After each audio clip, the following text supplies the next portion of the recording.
Video में हम बात करेंगे प्लेटलेट्स के बारे में।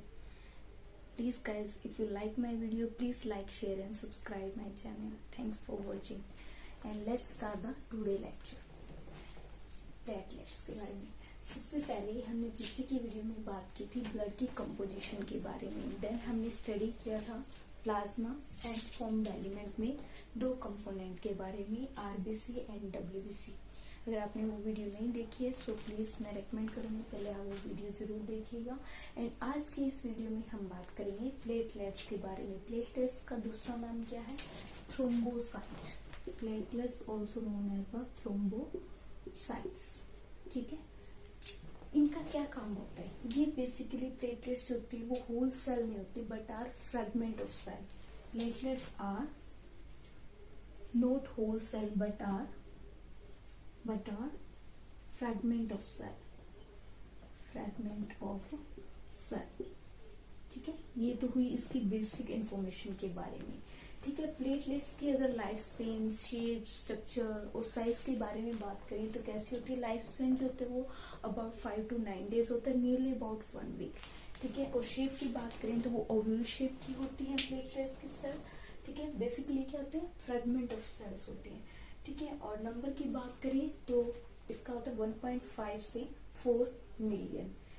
कम नहीं होना चाहिए 1.5 से, अदरवाइज दो टाइप्स की डिजीज हो जाती है।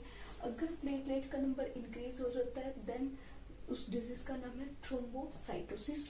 अगर प्लेटलेट का नंबर डाउन हो जाता है देन उसे हम कॉल करते हैं थ्रोम्बोपीनिया।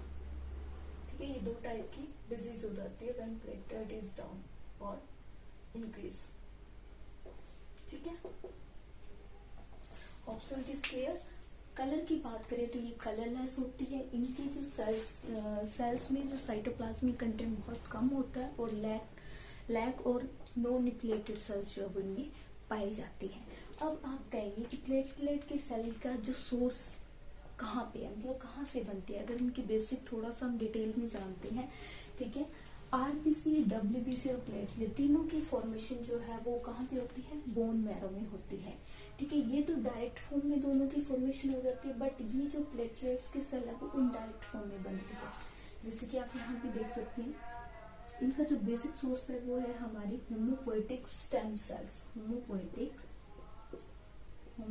स्टेम सेल से किस चीज की फॉर्मेशन होती है?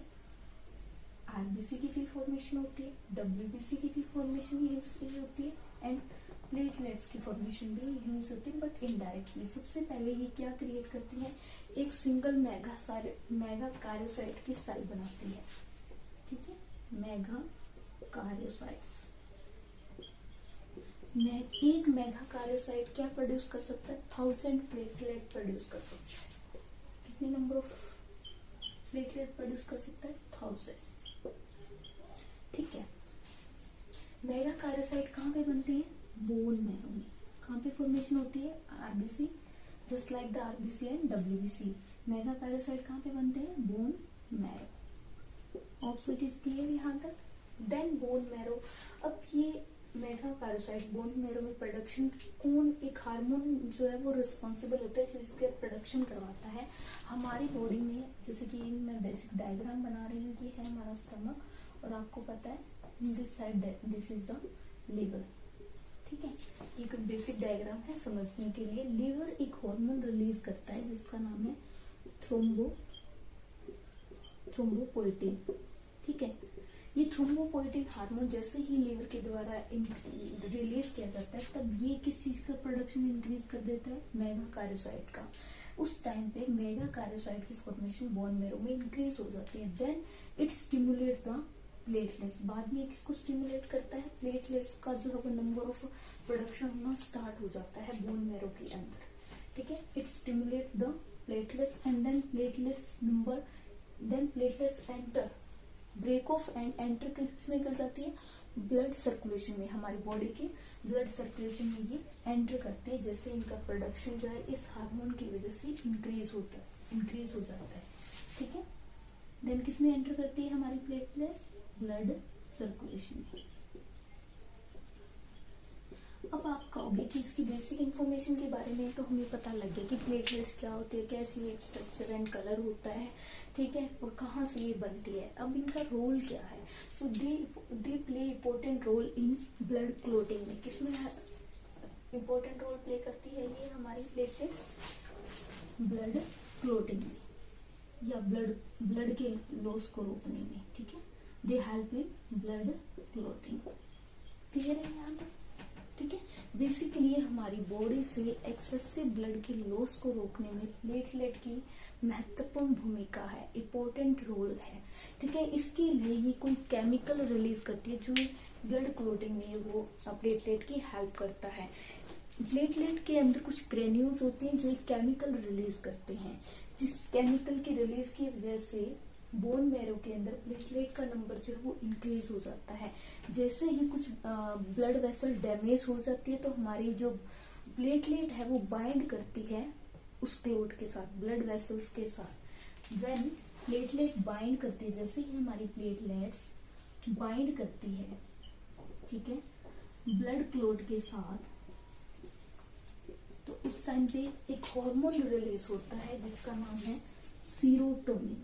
सीरोटोनिन ये हार्मोन क्या करता है? बेसिकली ये ब्लड के लॉस को रोकने में हमारी प्लेटलेट की हेल्प करता है। This hormone act as a वैसोकंस्ट्रिक्टर।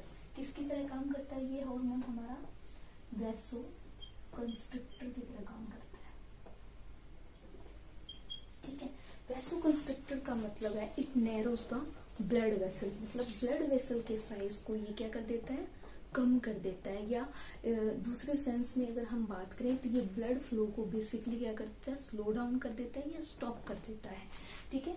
So serotonin hormone act as a vasoconstrictor. Hope so it is clear. यहाँ तक सभी को क्लियर है? चलो एक बार मैं ओवरव्यू दे देती हूँ। आज हमने जाना प्लेटलेट्स के बारे में, जो कि फॉर्म्ड एलिमेंट का ही एक पार्ट है। प्लेटलेट्स का दूसरा नाम है थ्रोम्बोसाइट, ठीक है। इसके लाइफ स्पैन के बारे में देखा तो वो नियरली 1 वीक है। शेप, स्ट्रक्चर और नंबर की बात की तो 1.5 से 4 मिलियन इसका नंबर होता है। 1.5 से कम नहीं होना चाहिए, अदरवाइज 2 टाइप्स की डिजीज देखने को मिलती है। Thrombocytosis, when platelets number is increased, then this disease is known as thrombocyte diseases हो जाती है, thrombocytosis diseases हो जाती है। थ्रोम्बोपेनिया डिजीज कब होती है? when platelet number is down। hope so it is clear, ठीक है। फिर मैंने इस वीडियो में आपको बताया कि प्लेटलेट बेसिकली बनती का है, तो बेसिकली ये बनती है बोन मैरो में, जैसे कि आरबीसी एंड डब्ल्यूबीसी बनती है।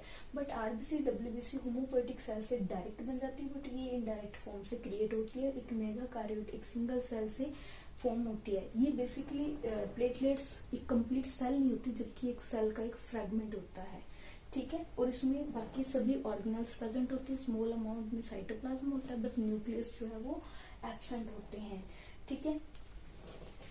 और ये इम्पोर्टेंट रोल प्ले करती है ब्लड क्लोटिंग में। तो मैंने अपनी पूरी कोशिश की आपको समझाने की। Hope so it is clear to all of you. फिर भी अगर किसी को कोई डाउट है तो वो कमेंट सेक्शन में कमेंट करके मुझसे पूछ सकता है, ठीक है। Thank you so much once again, thank you, and visit on my channel. If you like my video, please like, share and subscribe my channel for more knowledgeable video. Thank you.